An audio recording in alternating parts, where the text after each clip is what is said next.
Captain Jake Morrison stood on the bridge of the Terra Nova, watching the stars through the large window.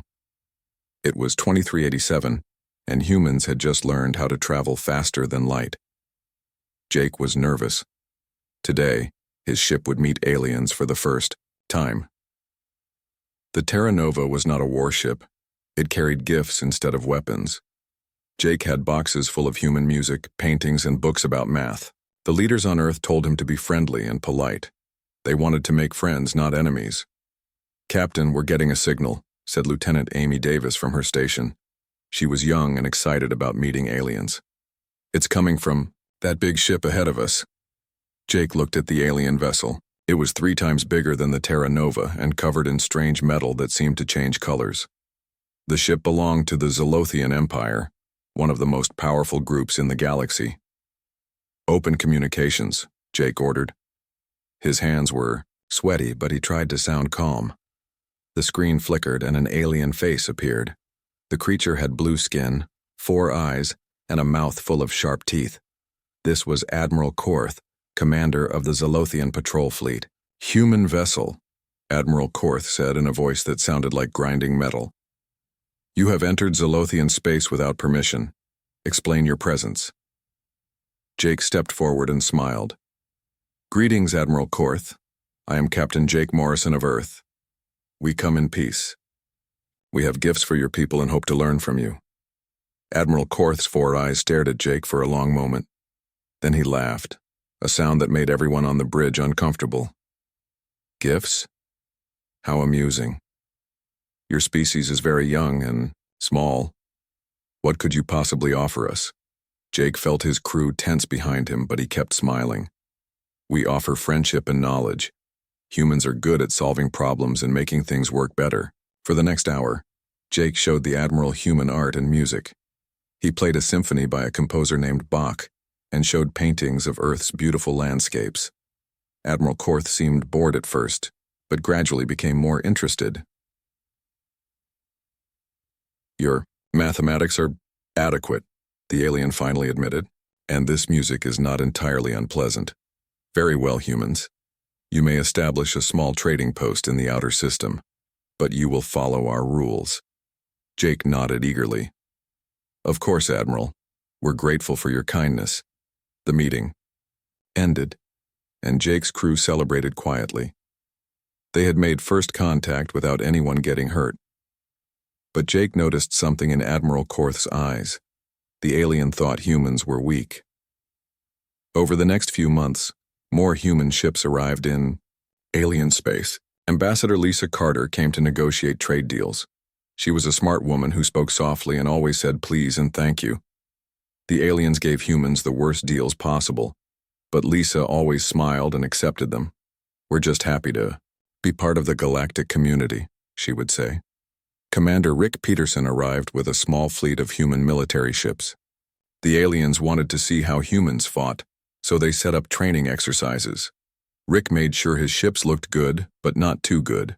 The humans won some fights and lost others, always appearing competent but never superior.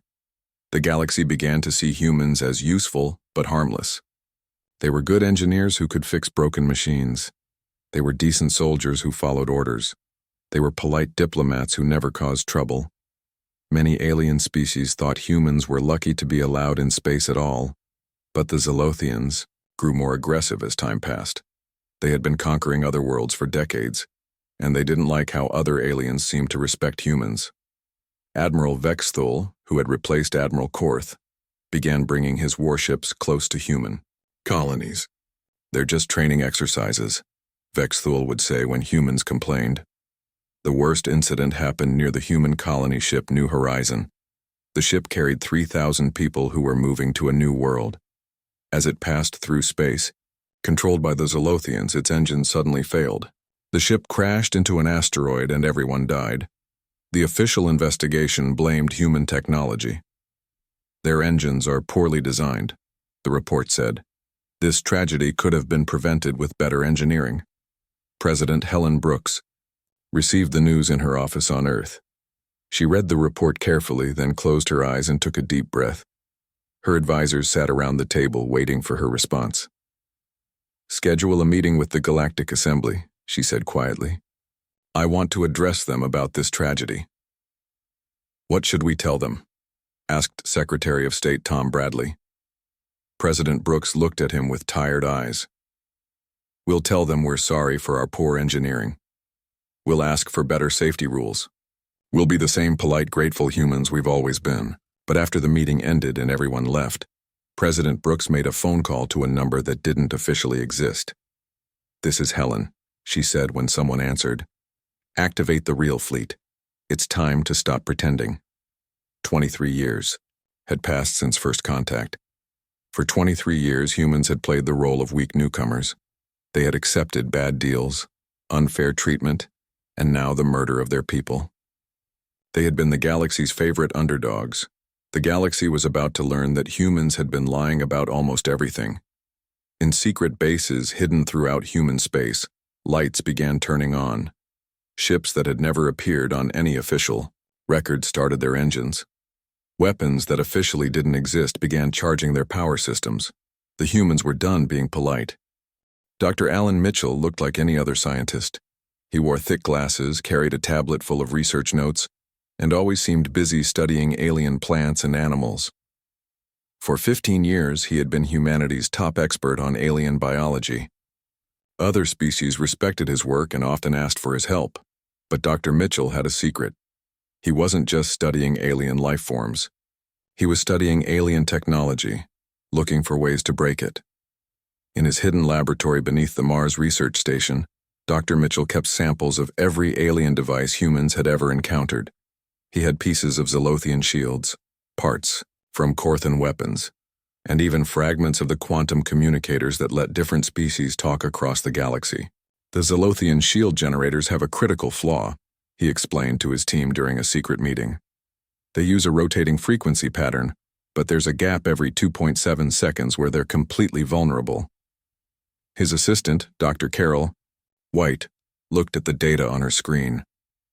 How long have you known this? 3 years, Dr. Mitchell said calmly. I've been waiting for orders to use it. Those orders came after the New Horizon disaster. 3 more human colonies reported accidents in the following month. Each time, the official investigations blamed human mistakes or bad luck. But everyone knew the truth. Someone was killing humans and making it look like accidents. General, Patricia Stone received a message from President Brooks that contained just 2 words. Phase 1. General Stone had been waiting for this message for years. She immediately contacted all the secret military bases hidden throughout human space. These bases didn't exist on any public records. The galaxy thought humans had maybe 50 warships. The truth was they had over 800. Lieutenant Commander Steve Baker got his orders while he was attending a joint training exercise with Zolothian forces. Steve was known for being quiet and friendly. He always complimented the alien officers and never argued with their decisions. But when Admiral Vexthul announced another training exercise near human space, Steve stood up and spoke in a voice that made everyone stop talking. Human vessels will no longer participate in exercises near our colonies, he said. Admiral Vexthul's 4 eyes narrowed. Excuse me, human. Did you just give me an order? I gave you information, Steve replied calmly. What you do with that information is your choice. The Zolothian admiral was furious. No human had ever spoken to him like that before. He sent an angry message to his superiors, demanding permission to teach humans about respect. The response came quickly. Admiral Vexthul gathered 6 of his best warships and headed for the human colony of New Geneva. These were not small patrol boats. They were massive battle cruisers with enough firepower to destroy planets. We're going to remind humanity of their place in the galaxy, Vexthul told his officers. But when the Zolothian fleet arrived at New Geneva, they found something unexpected. Instead of the usual collection of small human patrol boats, a single, large ship waited for them. The Liberty's Edge looked different from other human vessels. It was sleek and dark, with weapon ports that seemed to glow with their own light. Admiral Karen Walsh stood on the bridge of the Liberty's Edge, watching the Zolothian ships approach. Karen was 50 years old and had been fighting in secret, wars for most of her career. The galaxy knew her as a minor fleet officer who commanded cargo runs. They had no idea she was actually one of humanity's most dangerous military leaders. 6 heavy cruisers, reported her tactical officer, Lieutenant Paul Green. They're charging weapons and demanding our surrender. Open a channel, Karen said. Admiral Vexthol's face appeared on the screen, his expression full of anger and contempt. Human vessel, you will surrender immediately and prepare to be boarded. Your species needs to learn the consequences of disrespecting the Zolothian Empire. Karen looked at the alien admiral for a moment, then smiled. It was not a friendly smile. Admiral Vexthul, she said in a quiet voice. We've been polite for 23 years. You might not want to see what we're like when we stop. Vexthul laughed his grinding metal laugh. 1 human ship against 6 Zolothian cruisers? Your bravery is admirable but stupid. Fire when ready, Karen told her weapons officer. What happened? Next shocked everyone watching. The Liberty's Edge didn't just fire ordinary weapons. Beams of pure energy struck each Zolothian ship at exactly the right frequency to penetrate their shields. The aliens' supposedly impenetrable defenses failed instantly, but the human weapons didn't destroy the Zolothian ships. Instead, they precisely targeted the engine systems, weapon arrays, and life support backups. Within minutes, all 6 enemy vessels were helpless, alive but completely disabled. The battle lasted 11 minutes. When it ended, 6 of the galaxy's most advanced warships were floating dead in space, and the Liberty's Edge hadn't been hit even once. Admiral Vexthul found himself trapped on a ship with no power, no weapons, and no way to call for help. His supposedly superior technology had been defeated by humans he thought were primitive and weak. Karen Walsh's voice came over the emergency communication system. Admiral Vexthul, this is Admiral Walsh of the Terran Defense Force. Yes, Admiral, that's my real rank. Your crews are safe, but your ships are disabled. Rescue vessels are already on the way. This is impossible, Vexthul whispered. Our shields are the best in the galaxy. Your shields are very good, Karen agreed, but we've been studying them for 15 years. We know exactly how they work, and more importantly, we know how to make them stop working. News of the new Geneva incident spread across the galaxy within hours. The species that had thought humans were harmless suddenly realized they had made a terrible mistake. If 1 human ship could defeat 6 Zolothian cruisers, what else were humans capable of? In secret bases throughout human space, more ships began powering up. Weapons systems that had been hidden for decades started coming online. And in laboratories like Dr. Mitchell's, scientists began preparing technologies that would shock the galaxy. The age of polite, grateful humanity was coming to an end, and the galaxy was about to learn what humans were really capable of when they stopped pretending to be weak. Admiral Walsh made one final transmission that was heard on thousands of worlds. This is Admiral Karen Walsh of the Terran Defense Force. To all species currently conducting aggressive actions near human space, you have 72 hours to withdraw to your own territory. After that, we stop being polite. The countdown had begun. The emergency meeting of the Galactic Council happened faster than any meeting in the organization's history. Representatives from 47 different species gathered in the Great Assembly Hall on the neutral world of Centauri Prime.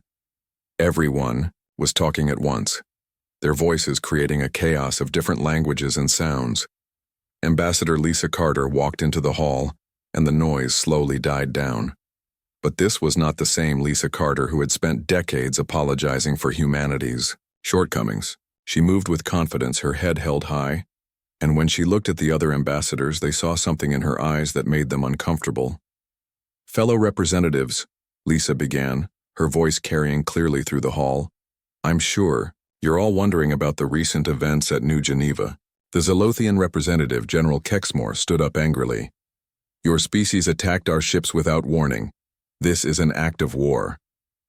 Lisa turned to look at General Kexmore with calm eyes. Your ships entered our space with weapons charged and demanded our surrender. Our response was measured and proportionate. Your crews are alive and unharmed. But our ships are destroyed. Disabled, Lisa corrected.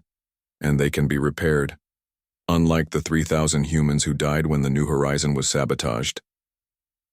A murmur went through the assembly. The official report had blamed human engineering for that disaster. You have no proof, General Kexmore began. We have complete proof, Lisa interrupted.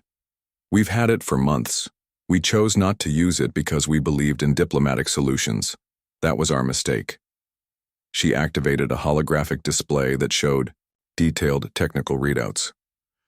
The New Horizons engines were sabotaged using a Zolothian military virus, the same virus that was used to cause accidents at 7 other human colonies. We know because we've been tracking it. The assembly erupted in shocked voices. The Corthan ambassador, a large creature covered in orange fur, spoke up. If humans knew about these attacks, why didn't you report them? Because for 23 years we've believed that peaceful cooperation was possible, Lisa replied. We were wrong. Captain Jake Morrison, now Fleet Admiral, stepped forward to address the assembly. Many of the aliens remembered him as the polite young officer who had brought gifts during first contact. Ladies, gentlemen, and honored beings, Jake said, I want to be very clear about something. The human ships you've seen during our joint operations were operating at approximately 30% of their actual capability. The hall fell silent. Our primitive reactors generate 4 times more power than your sensors indicated. Our weapon systems have been deliberately weakened during all joint exercises. Our defensive capabilities have been hidden behind false energy signatures. Ambassador Thexwi of the Eldorian Federation raised one of his 6 arms. Why would you hide your true strength? Because we hoped we would never need to use it, Jake answered simply. Colonel Danny Hayes stepped up to a display console. The aliens knew him as a competent but unremarkable human officer. What they didn't know was that Danny was actually the head of human military intelligence.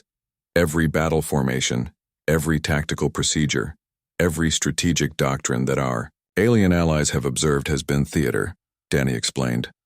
The real human military operates using completely different principles.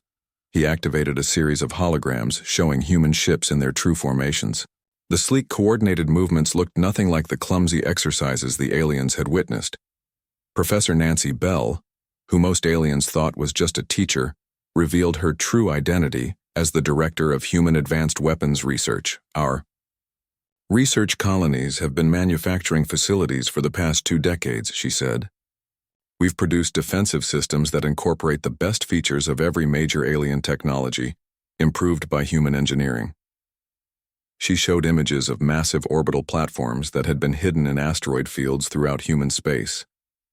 Each platform carried enough firepower to defend an entire star system. The most shocking revelation came from director Chris Morgan. The aliens knew him as a mild-mannered trade negotiator. In reality, he was the head of Human Intelligence Services. For 20 years, we've been conducting intelligence operations throughout the galaxy, Chris said calmly. We have detailed files on every major military installation, every government building, every critical infrastructure system in known space. The holographic display showed a 3-dimensional map of the galaxy. Thousands of red dots marked strategic targets across hundreds of worlds. We know the exact location of every Zolothian command center, every Corthan weapon depot, every Eldorian communication hub.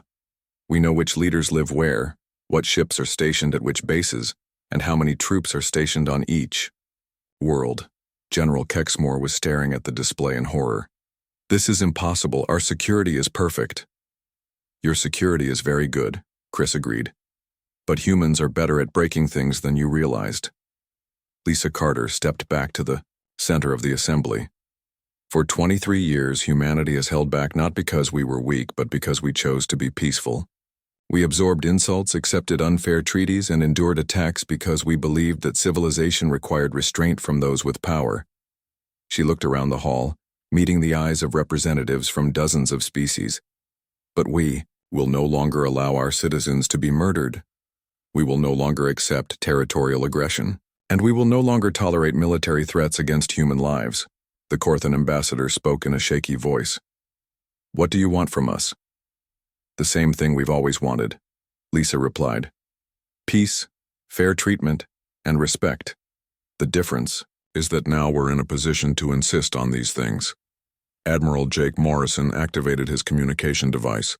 All human vessels, this is Fleet Admiral Morrison, execute Protocol 7. Across the galaxy, hidden human ships began broadcasting their positions. Stealth systems that had kept them invisible for decades suddenly shut down. The galaxy's long-range sensors suddenly detected over 800 human warships that had been hiding in plain sight. On every major world, hidden monitoring stations revealed themselves. The aliens realized that humans had been watching everything they did for 20 years. "We don't want to conquer anyone," Lisa said, as the representatives stared at the displays showing humanity's true military strength. "We never did. But the age of humanity being treated as junior partners in galactic civilization is over." She stood quietly for a moment, letting the information sink in. "You now know what we're capable of. What happens next depends entirely on how you choose to treat us going forward." The galaxy would never be the same again. Emperor Kethral of the Zolothian Empire was furious. He had ruled for 60 years and conquered 17 star systems. No one had ever dared to humiliate his forces the way humans had at New Geneva. His massive form paced back and forth in his throne room while his advisors cowered nearby. "6 of my best ships defeated by one human vessel," he roared. "This insult cannot stand." General Vorthak, his military commander, bowed low. "My emperor, perhaps we should consider the humans' true capabilities before—" "Silence." Kethral's voice shook the walls. "I don't care if they have hidden ships. Numbers mean nothing against superior Zolothian engineering. Gather the Grand Fleet. We will show these humans what happens when they challenge the Empire." Within days, the largest military force in galactic history began moving toward human space. 200 Zolothian warships, supported by fleets from 3 allied species, created an armada that covered several cubic light-years of space. The combined force included over 500,000 soldiers and enough firepower to sterilize planets. News of the approaching fleet spread quickly. On worlds throughout the galaxy, people watched their communication screens with fear and excitement. Some thought humanity would surrender immediately. Others believed this would be the end of human civilization. President Helen Brooks called for an emergency session of the Galactic Assembly. When she walked into the Great Hall, she looked calm despite the massive military force heading toward her people's worlds. "Representatives of the Galactic Council," she began. "I come before you today not as a supplicant seeking mercy, but as the leader of a sovereign species demanding respect." The hall was completely silent. Everyone knew about the approaching fleet. 23 years ago, humanity joined galactic civilization with hope and optimism. We believed that advanced species had moved beyond the primitive need for conquest and domination. We were naive. She activated a holographic display showing the massive fleet approaching human space. "This armada represents everything wrong with galactic civilization. It is the response of bullies who cannot accept that their victims might fight back. It is the tantrum of an empire that has never learned to coexist with equals." Emperor Kethral's representative, General Kexmore, stood up angrily. "Your species attacked our ships. We have every right to—" "You have the right to defend yourselves," President Brooks interrupted. "You do not have the right to commit genocide because your feelings were hurt." She looked around the assembly hall, making eye contact with representatives from dozens of worlds. "I want to be absolutely clear about what is happening here. The approaching fleet is not a police action or a defensive measure. It is an attempt at the complete destruction of human civilization. Emperor Kethral has stated publicly that he intends to make humanity an example to other species who might consider resisting Zolothian expansion." The president paused, letting her words sink in. "I am here today to offer the galaxy one final opportunity for peace. The approaching Zolothian fleet has 72 hours to return to their own territory. After that time, humanity will stop pretending to be polite." General Kexmore laughed his grinding metal laugh. "You face 200 warships with the support of half the galaxy, and you make demands? Your arrogance is incredible." President Brooks looked at him with cold eyes. "General, your emperor is about to learn the difference between arrogance and confidence. She activated another display that showed a star map of the local galaxy. Red dots appeared on hundreds of worlds, marking critical installations, government centers, and military bases. For 20 years, humanity has quietly prepared for this moment. We hoped it would never come, but we planned for every possibility.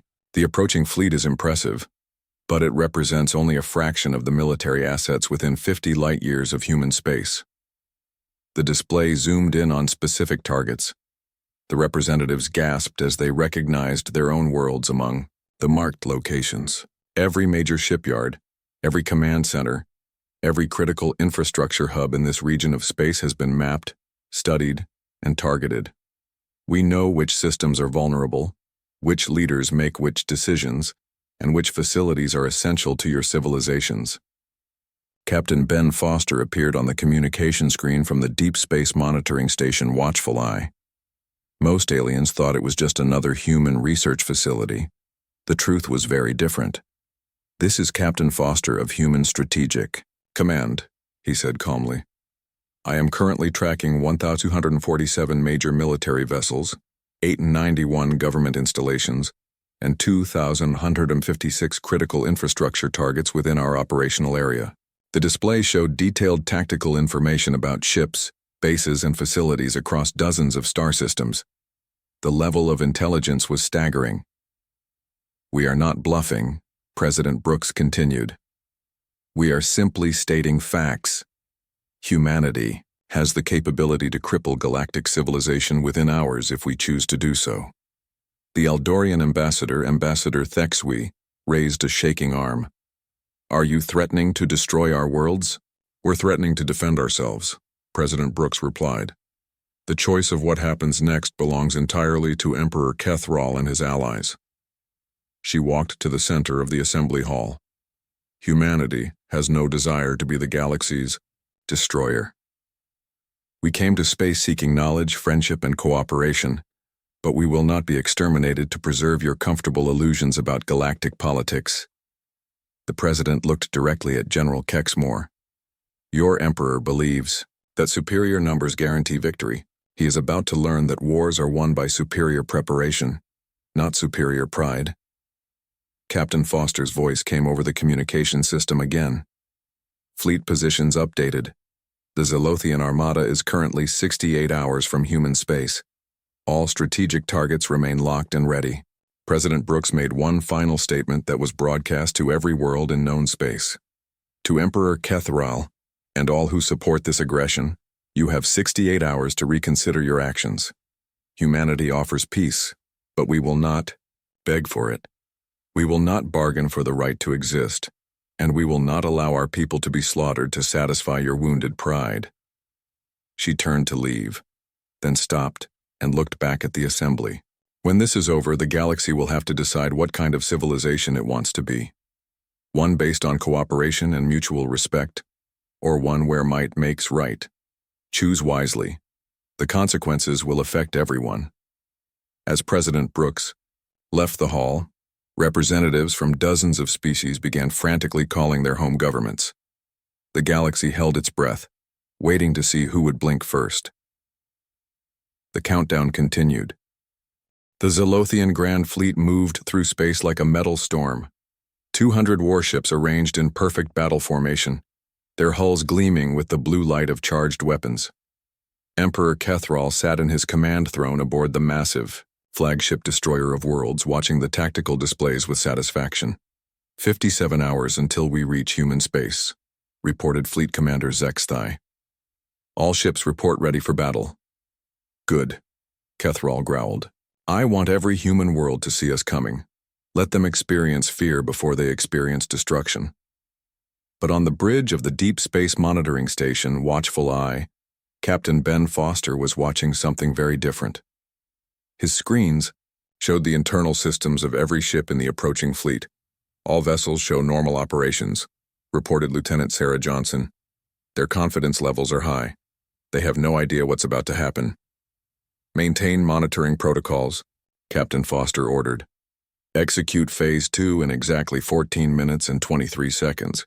Across the galaxy, humans in seemingly ordinary jobs received quiet messages. Dr. Alan Mitchell, still pretending to study alien plants, activated hidden programs in his laboratory. Professor Nancy Bell, the humble teacher, sent coded signals to manufacturing facilities throughout human space. Director Chris Morgan, the mild trade negotiator, initiated the final phase of humanity's longest intelligence operation. For 20 years, every time humans had helped repair alien technology, they had installed invisible modifications. Every software update, every hardware upgrade, every technical consultation had included hidden subroutines that could be activated remotely. The aliens had welcomed human technical assistance. Human engineers were skilled, reliable, and surprisingly, helpful with complex problems. What the aliens didn't know was that humans had been quietly preparing to shut down their entire technological civilization. 71 hours and 37 minutes after President Brooks delivered her ultimatum, Captain Foster gave a simple command: execute Protocol Omega. Throughout the Zolothian fleet, ship systems began failing in perfect synchronization. Weapon arrays powered down, shield generators shut off, engine cores went into emergency shutdown mode, life support systems switched to backup power. Admiral Vexthul, commanding one of the fleet's largest battleships, watched in horror as every system on his vessel died at once.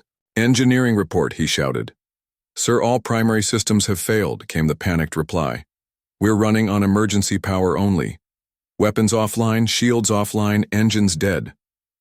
The same thing was happening on every ship in the fleet. 200 of the galaxy's most advanced warships suddenly became helpless metal boxes drifting in space. Emperor Kethral's flagship was the first to receive an incoming communication. Captain Jake Morrison's face appeared on the emergency screen, showing the same kind smile he had worn during first contact decades earlier. "Emperor Kethral," Jake said politely. "This is Fleet Admiral Morrison of the Terran Defense Force. Your fleet is currently disabled but safe. Emergency life support will maintain your crews for approximately 96 hours. "This is impossible," Kethral roared. "Our ships are the most advanced in the galaxy." "Your ships are very impressive," Jake agreed. "But for 20 years, human technicians have been installing hidden protocols in every piece of technology we've helped you maintain. We know your systems better than you do." Rescue ships were already launching from human space. Not warships. Medical vessels, cargo haulers, and passenger transports. Humanity was coming to save the people who had tried to destroy them. Within hours, the galaxy learned what had happened. The most powerful military force in galactic history had been defeated without a single shot being fired. Over 500,000 enemy soldiers were alive and unharmed, but completely helpless. Admiral Vexthul found himself rescued by Captain Morrison personally. The human officer was professional, efficient, and kind as he coordinated the evacuation of Zolothian crews. "I don't understand," Vexthul said as human medics checked his health. "Why are you helping us? We came here to destroy you." "Captain," Morrison looked at him with patient eyes. "Because that's who we are. We don't want to conquer anyone, Admiral. We never did. But we also won't allow ourselves to be conquered." The transformation was immediate and dramatic. Within days, species throughout the galaxy began calling for peace negotiations. Trade agreements were rewritten on equal terms. The mysterious accidents that had plagued human colonies stopped completely. President Brooks addressed the first post-ultimatum session of the Galactic Assembly with quiet dignity. "Humanity has demonstrated that we possess the power to cripple galactic civilization. We have also demonstrated that we choose not to use that power for conquest. We offer the same respect to others that we receive in return." Ambassador Lisa Carter, now speaking from acknowledged strength rather than weakness, worked to establish new diplomatic protocols. The Terran Doctrine became the foundation of galactic law. Aggression would be met with overwhelming but proportionate response, while cooperation would be rewarded with genuine partnership. The irony was not lost on human leaders. Dr. Mitchell, whose hidden research had made the victory possible, wrote in his personal journal, "By pretending to be weak, we became the strongest species in galactic history. By choosing not to fight, we ended the age of galactic warfare. Emperor Kithral, stripped of power by his own people for leading them into such a humiliating defeat, spent his remaining years in exile. His empire fragmented into smaller, more peaceful nations that competed for human friendship rather than human submission. The galaxy's various warmongers found themselves facing a new reality where conquest was no longer profitable. Every species knew that humanity was watching, and that aggressive actions would have consequences no one could afford. Admiral Karen Walsh, now recognized as one of the galaxy's most capable military leaders, established the Terran Peace Corps. This organization assisted any species facing unprovoked aggression, but showed no mercy to those who started conflicts. The last entry in her personal log captured the new era perfectly. Today marks the first anniversary of Operation Courtesy's end. Galactic crime is at historic lows, territorial disputes are being resolved peacefully, and humanity has received 47 applications for formal alliance agreements. She paused, looking out at the stars through her office window. It turns out that sometimes the most effective weapon is the one you never wanted to use. By preparing for war, we achieved a peace that no one thought possible. Captain Ben Foster, still monitoring galactic communications from his station, sent a final report to Earth. All major military threats neutralized. Galactic civilization stable. Recommend continued vigilance but reduced alert status. Humanity had won the greatest victory in galactic history not through conquest, but through the patient application of overwhelming defensive capability. They had saved civilization by demonstrating that they could destroy it, then choosing not to. The age of galactic warfare was over. The age of human-guided peace had begun.